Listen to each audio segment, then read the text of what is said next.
బిరబిరా పాకుతున్న ఈ పామును చూశారుగా. ఈ జాతి పాములు చాలా అరుదు. పొడవు 60 నుంచి 120 సెంటీమీటర్లే ఉంటుంది, అంతకంటే పెరగవు.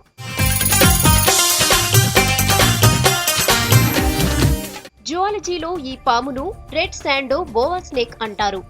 ఈ పాము స్పెషాలిటీ ఏంటంటే ఇది కరిస్తే ఎలాంటి ప్రమాదం ఉండదు, నో డేంజర్. కూరల్లో విషం ఉండదు.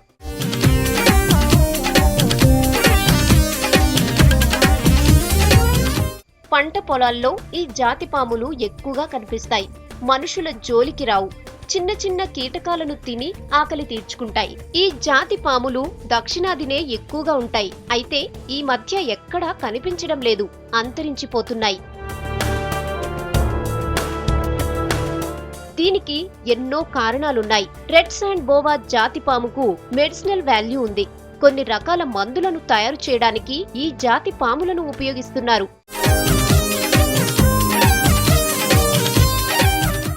ఎన్నో ఏళ్లుగా ఉన్న మొండి వ్యాధులు కూడా ఈ మందులను వాడటంతో ఠపీమని తగ్గుతాయని నమ్ముతారు. దీంతో విదేశాల్లో ఈ జాతి పాములకు ఒక్కసారిగా డిమాండ్ పెరిగింది. చైనా, థాయిలాండ్ దేశాలకు వీటిని ఎడాపెడా ఎక్స్పోర్ట్ చేస్తున్నారు. అంతేకాదు, క్షుద్ర పూజలు చేసేవాళ్లు కూడా ఈ పాముల్ని వాడుతుంటారు. దీంతో రెడ్ శాండో బోవా పాములు అరుదైపోతున్నాయి.